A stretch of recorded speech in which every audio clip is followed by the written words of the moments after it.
नमस्कार मेरे प्यारे दोस्तों। मैं ईश्वर प्रताप सिंह एक बार फिर आप सभी के सामने आज उपस्थित हूँ। आज हम डिस्कस करेंगे एक बेहद ही इम्पोर्टेंट टॉपिक। वैसे तो ये रटने वाला टॉपिक है, लेकिन फिर भी आप सभी की जानकारी के लिए बहुत ही इम्पोर्टेंट टॉपिक है। और आपके एग्जाम में किसी भी पॉलिटिकल साइंस जिस भी एग्जाम में आएगा, उसमें 1 से 2 नंबर आपका फिक्स, हर महीने में एक परमानेंट आपका 1-2 नंबर फिक्स है। और इससे इनडायरेक्टली आप अपने आंसर राइटिंग में इस्तेमाल करके अपने आंसर राइटिंग को एक बहुत ही अट्रैक्टिव जो है आंसर लिख सकते हैं। तो चलिए स्टार्ट करते हैं।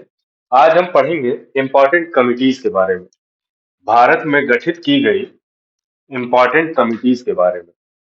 हम सभी ने देखा कि ब्रिटिश काल से ही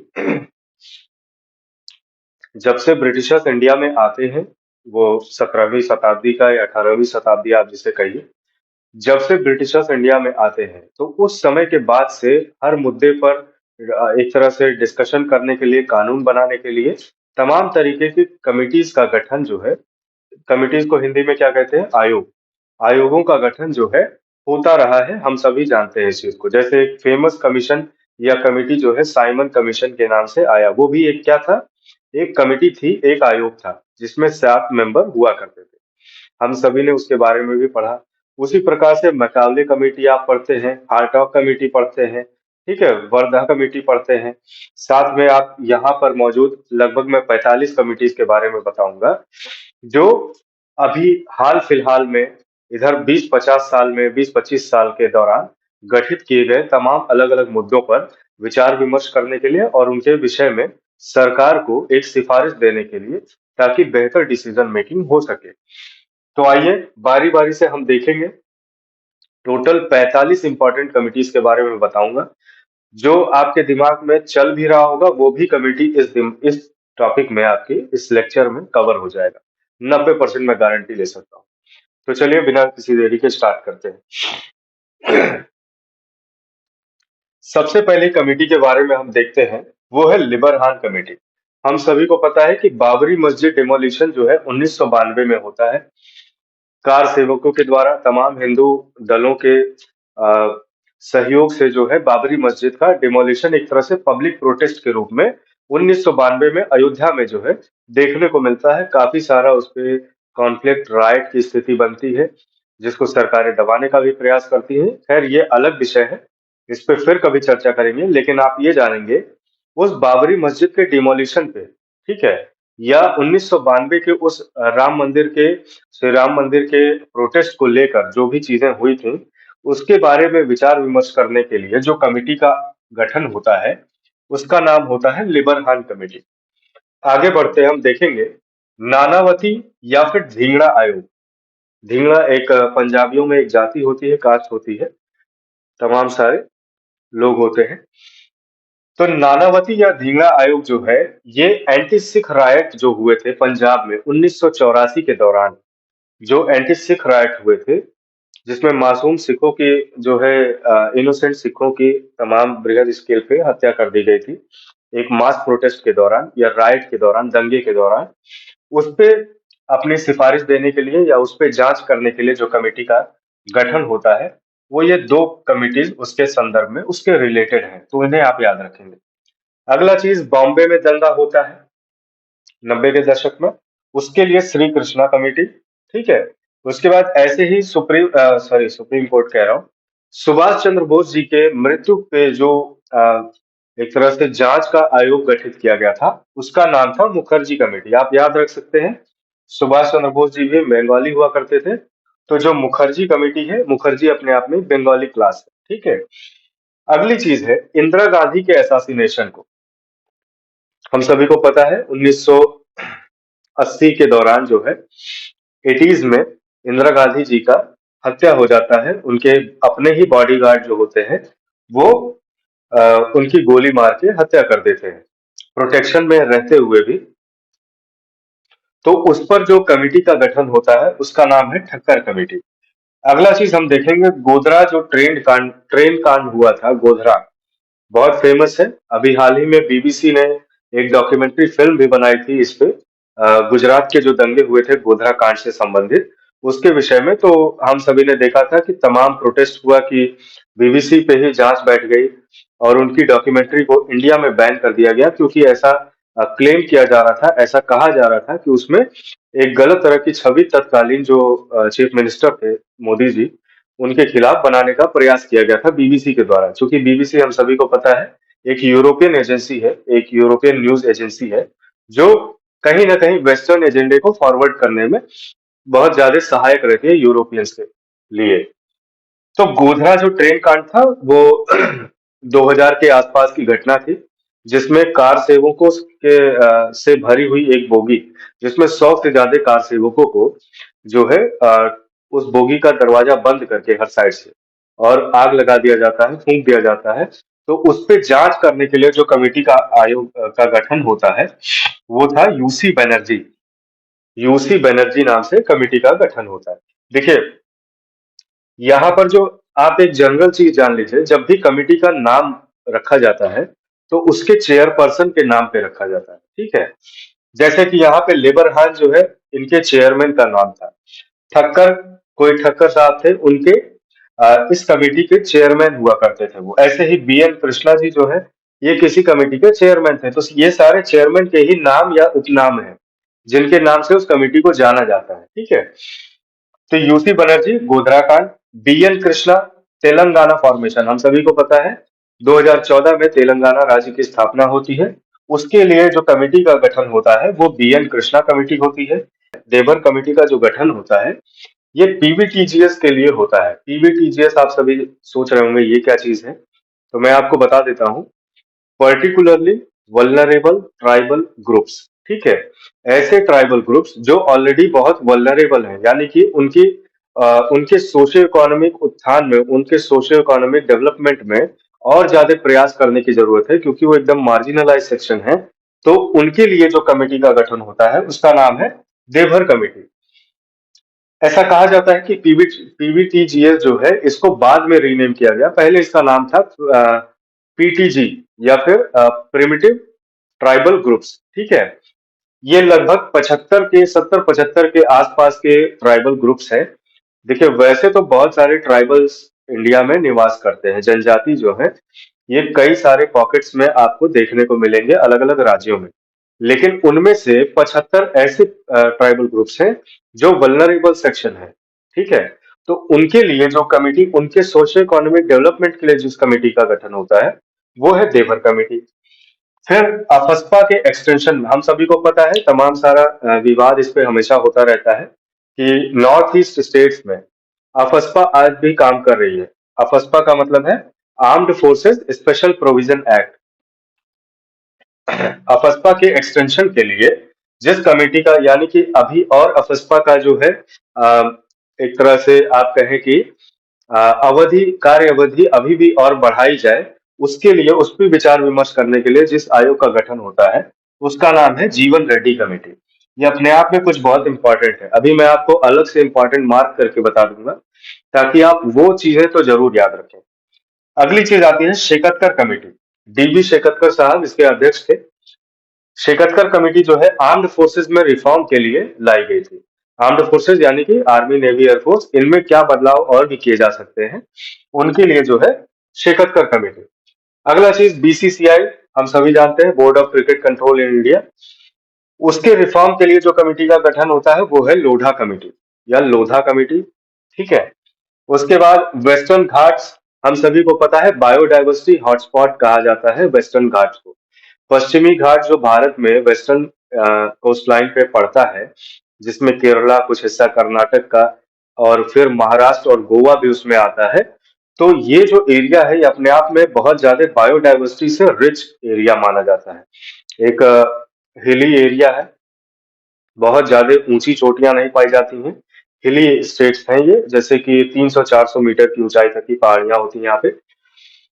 उनमें मतलब फ्लोरा और फाउना, यानी कि जो variety of plants and animals आपको देखने को मिलेंगे, इसीलिए उसे बायोडायवर्सिटी हॉटस्पॉट कहा जाता है।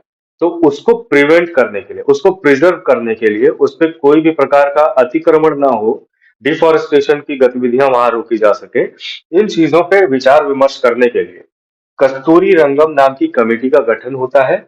और यही कस्तूरी रंगम साहब जो थे, ये अपने आप में साइंटिस्ट रह चुके हैं। यही जो है एनईपी, न्यू एजुकेशन पॉलिसी जो है 2020 वाली, जिसका क्रियान्वयन जो है 2022 से शुरू होना था, इस एनईपी के लिए भी यही जिम्मेदार माने जा सकते हैं। ये अपने आप में साइंटिस्ट हैं।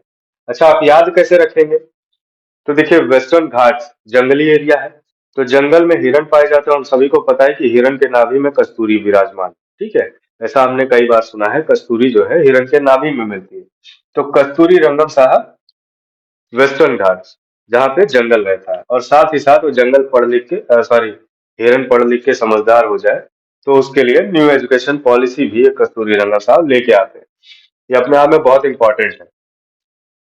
AK Mathur, seventh finance commission, इसके लिए कालेलकर और चेलिया कमेटी, जब भी नाम आएगा तो आप जानेंगे इंडिया में टैक्स रिफॉर्म से रिलेटेड जो भी चीजें हैं, वो इनकी ही सिफारिशों पे चल रही हैं। अगला है Narasimham committee, bank reforms, bank के फंक्शनिंग के लेकर और एडमिनिस्ट्रेटिव स्ट्रक्चर को लेकर जो रिफॉर्म सजेस्ट किए गए, वो नरसिम्हम कमेटी के द्वारा। उसके बाद आता है कोठारी कमीशन या सुब्रमण्यम कमीशन। यहाँ पे जगह नहीं थी, इसलिए मैंने आधा ही लिखा है। कोठारी या सुब्रमण्यम कमीशन जब भी नाम आएगा, तो हमेशा एजुकेशन की बात होगी, ठीक है। इसे आप याद रखेंगे। अगला चीज है सच्चर कमेटी। सच्चर कमेटी जब भी आएगी, तो सोशियो इकोनॉमिक और एजुकेशनल, SEE का मतलब है सोशियो इकोनॉमिक और एजुकेशनल स्टेटस ऑफ मुस्लिम्स। मुस्लिम जो इंडिया में रह रहे हैं, 20-25% के आसपास इनकी आबादी है, इनके सोशियो इकोनॉमिक कंडीशन को स्टडी करने के लिए और साथ ही एजुकेशनल स्टेटस को स्टडी करने के लिए जिस कमेटी का गठन होता है, उसका नाम है सच्चर कमेटी। अगली चीज है स्वामीनाथन। स्वामीनाथन कमेटी का भारत में बढ़ती हुई जनसंख्या पे स्टडी करने के लिए हुआ था इस कमेटी का गठन। तो पॉपुलेशन हो जाएगा। फिर Rekhi committee, indirect taxes, indirect taxes के लिए रेखी कमेटी का गठन होता है। ऐसे ही नाबार्ड, हम सभी को पता है 80 के दशक में नाबार्ड की स्थापना होती है, national bank for agricultural and rural development of India. यानी कि जो भारत के कृषि क्षेत्रों में जो लोन मुहैया कराती है लोगों को, वो ताकि किसान जो है खेती किसानी कर सके और भारत की अर्थव्यवस्था में सहायक बन सके, तो उसके लिए जिस कमेटी का जिसके सिफारिशों पे नाबार्ड की स्थापना होती है, वो है शिवरमन कमेटी। फिर एग्रीकल्चरल क्रेडिट, यानी कि जो लोन व्यवस्था एग्रीकल्चर पर्पस के लिए दी जाती है, उसके लिए जिम्मेदार है आपकी खुसरो कमेटी, ठीक है। तो ये कुछ इंपॉर्टेंट थे, इसको देखिए आप। अब हम चलेंगे अपने जो बचे हुए हैं उनको जो है स्टडी करने के लिए। तो आइए फटाफट से अपने बचे हुए जो कमिटीज हैं उनको भी देख लेते हैं।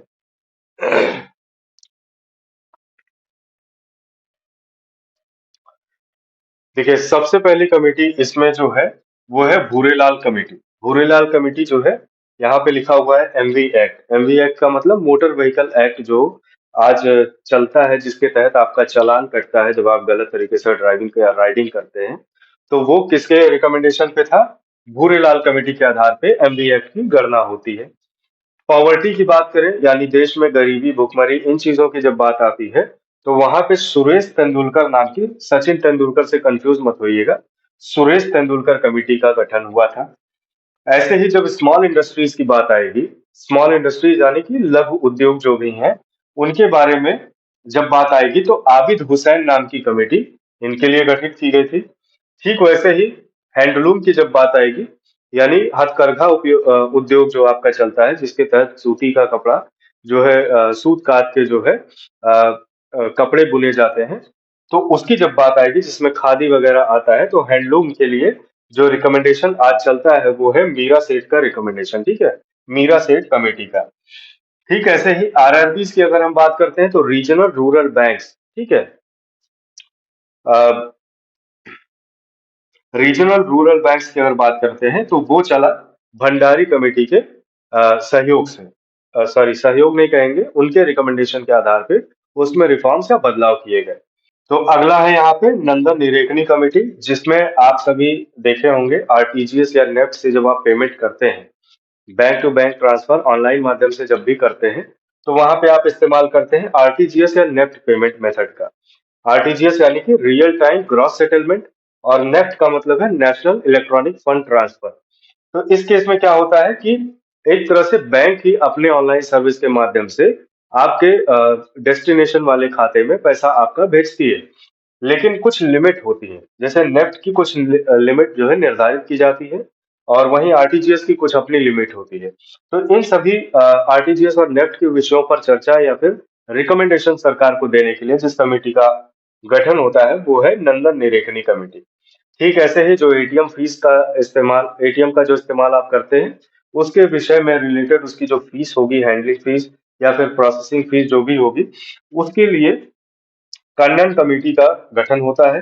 ठीक ऐसे ही एलपीजी के रिफॉर्म्स के लिए, यानी लिक्विफाइड जो है पेट्रोलियम गैसेस, जो पेट्रोल और ये सारे सीएनजी ये सब आप इस्तेमाल करते हैं, तो इन सभी पे रिकमेंडेशन देने के लिए किरित पारिक नाम का जो एक कमेटी का गठन किया जाता है।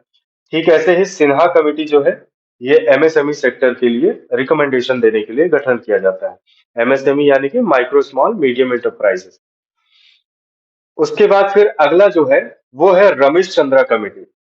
शुगर केन के भुगतान को लेकर, यानी गन्ने के पैसे का भुगतान को लेकर सरकार के विपक्ष जो है हमेशा घेराबंदी करता है। उस विषय में जो केन प्राइसेस के बारे में जो रिकमेंडेशन है वो आपका निकल के आता है रमेश चंद्रा कमेटी से, और होलसेल प्राइसेस के बारे में भी रमेश चंद्रा कमेटी से। अगला चीज है मंडल कमीशन। मंडल कमीशन हम सभी जानते हैं, इंदिरा साहनी केस जो मैंने आपको बताया था। इंदिरा साहनी केस 1992 का एक केस हुआ करता था। उसके लिए जो है मंडल कमीशन का गठन होता है, जिसमें मंडल कमीशन जो है बैकवर्ड क्लासेस की सिचुएशन को स्टडी करके और उनके लिए जो है रिजर्वेशन का प्रावधान रखती है, यानी 27% रिजर्वेशन का प्रावधान रखती है। तो बैकवर्ड क्लासेस के लिए मंडल कमीशन हो गया। अगला चीज है फूकन सिंह कमेटी जो है, ये तहलका टेप्स नाम के एक कंट्रोवर्सी के लिए एक करप्शन उजागर हुआ था तहलका टेप्स नाम से। उसके लिए जो कमेटी का गठन होता है, उस पर स्टडी करने के लिए, उस पर सच जानने के लिए, वो है फूकन सिंह कमेटी। अगला चीज है 1975 में जब इमरजेंसी लगी। देखिए 1984-83 के आसपास इंदिरा गांधी जी का असैसिनेशन हो जाता है। ठीक है, जिसके लिए किस कमेटी का गठन होता है, तो ठक्कर कमेटी का, सही तो था।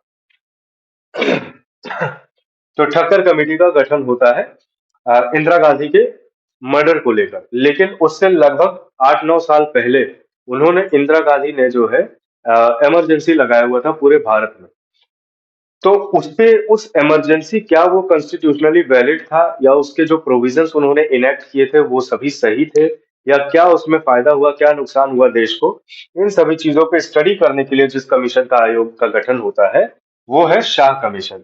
अगला है बासवान कमेटी। बासवान कमेटी भी हाल ही के दिनों में काफी चर्चा में था, क्योंकि इसमें आईएएस आईपीएस यानी कि ऑल इंडिया सर्विसेज के एज को कम करने की बात कही जा रही थी। हालांकि अभी इसको लागू नहीं किया गया है, रिकमेंडेशन को सरकार ने स्वीकार नहीं किया है। अगला चीज है महालोबिस कमेटी। नेशनल इनकम की स्टडी करने के लिए महालोबिस कमेटी का गठन किया गया था। उसके बाद आता है जस्टिस एएम सापरे कमेटी। अभी हाल ही में अडानी और हिंडनबर्ग के रिपोर्ट की इशू पूरे देश विदेश में चर्चा में थी कि अडानी ने किस तरीके से, गलत तरीके से शेयर मार्केट में पैसे को फ्यूल करके, इंक्लूजन करके अपने शेयर के दाम बढ़ाए थे।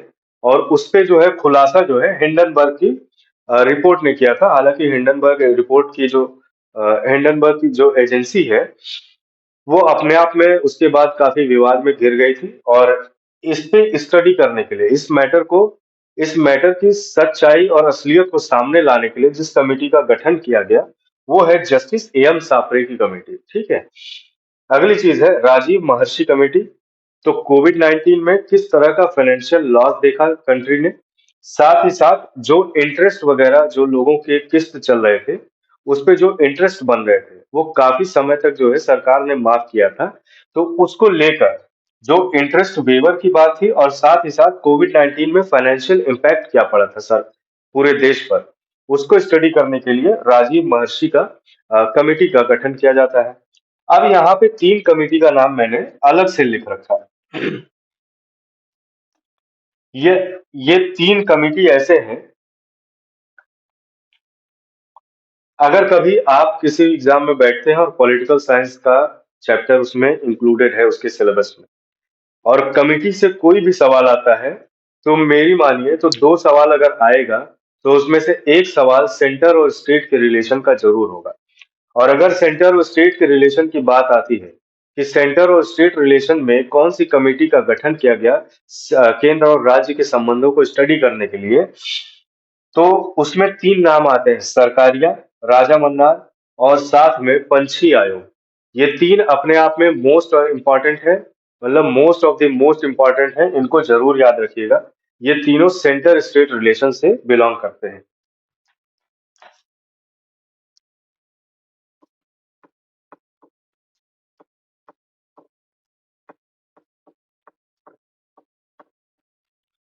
ये तीनों ही सेंटर स्टेट रिलेशन को बिलॉन्ग करते हैं। सेंटर स्टेट रिलेशन की स्टडी करने के लिए इन तीनों ही कमिटीज का गठन किया जाता है। इन तीनों में भी अगर किसी की सबसे इंपॉर्टेंट कमिटी की अगर हम बात करते हैं, तो वो है राजमन्नार कमेटी। तमिलनाडु की सरकार ने इसको कंस्टिट्यूट किया था, इस कमेटी को बनाया था, ये स्टडी करने के लिए कि कौन सी ऐसी चीजें हैं जो पावर को यूनिफाई कर रही हैं, यानी कि कहीं ना कहीं केंद्र का जो दबदबा है उस टाइम की तत्कालीन जो डीएमके गवर्नमेंट थी, जिसका आप फुल फॉर्म जानते हैं, द्रविड़ मुनेत्र कजगम, ठीक है, जो कि पेरियार के बारे में आपने सुना ही होगा। उसके बारे में मैं फिर कभी आपको बताऊंगा, द्रविडियन मूवमेंट क्या है, या फिर पेरियार स्वामी का जो मूवमेंट चला था, किस तरह से वो चर्चा में आए थे। और अभी हाल ही में कलाईगर पेन मॉन्यूमेंट एक बन रहा है तमिलनाडु के कोस्ट पे, मतलब बे ऑफ बंगाल में जाके कुछ दूरी पर जो है पेन मॉन्यूमेंट बनाया जा रहा है, जिसमें एक बड़ी सी कलम लगभग 35-40 फुट की पेन की प्रतिमा बनाई जाएगी, जो कि पेरियार का ही एक सिंबॉलिक फॉर्म है। उन सभी चीजों के बारे में मैं फिर कभी आपको बताऊंगा जनरल नॉलेज की क्लास में। फिलहाल आप ये जानिए, उस टाइम की डीएमके गवर्नमेंट जो है उसने राजा मन्नार कमेटी का गठन किया, ये स्टडी करने के लिए कि कैसे सेंटर का दबदबा बना रहता है। तो ये कमेटी जो है स्टडी करती है। हालांकि इस कमेटी के एक भी रिकमेंडेशन को माना नहीं गया, सेंट्रल गवर्नमेंट ने इसको एकदम सिरे से नकार दिया, क्योंकि इसका एक और चीज है जो एग्जाम में अक्सर आता है, कि कौन सी ऐसी कमेटी थी जिसने ऑल इंडिया सर्विसेज को बैन करने की मांग की थी। आर्टिकल 312 से 15 जो आप पढ़ते हैं, ऑल इंडिया सर्विसेज, जिसमें इंडियन एडमिनिस्ट्रेटिव सर्विसेज आईएएस और इंडियन पुलिस सर्विसेज यानी आईपीएस, इनको बैन करने की मांग की गई थी, ठीक है, इस कमेटी के द्वारा। इसका ये रिकमेंडेशन था कि इन दोनों ही सर्विसेज को बैन कर दिया जाए। क्यों? तो इसका जो रीजन इन्होंने दिया था वो ये था कि ये जो प्रॉपर जो ये जॉब प्रोफाइल है, या फिर ये जो जॉब है आईएएस और आईपीएस की, ये क्या करते हैं, सरकार के, राज्य सरकार के डेली टू डेली जो बिजनेस होता है, डेली डेली जो वो काम करती है, उसमें हस्तक्षेप करने का काम करते हैं। किसके जरिए से? सेंट्रल गवर्नमेंट के कहने पे ये हस्तक्षेप करने का काम करते हैं। इसलिए इन्होंने आईएएस और आईपीएस सर्विसेज को बैन करने की भी मांग की थी। तो ये अपने आप में बहुत इंपॉर्टेंट रिकमेंडेशन भी है जो एग्जाम में अक्सर आता है। तो ये जो कमिटीज के बारे में मैंने आपको बताया, आप इसको अच्छे से याद करिएगा, अपने नोट्स में अपडेट कर लीजिएगा अगर कोई चीज आपने नहीं लिखा होगा तो। बाकी ये अपने आप में बहुत इंपॉर्टेंट है। अगर कमिटी का क्वेश्चन आता है तो जरूर आपको क्वेश्चन इसमें से देखने को मिलेगा। बाकी मिलते हैं अपने अगले टॉपिक पे। तब तक के लिए नमस्कार, जय हिंद, वंदे मातरम।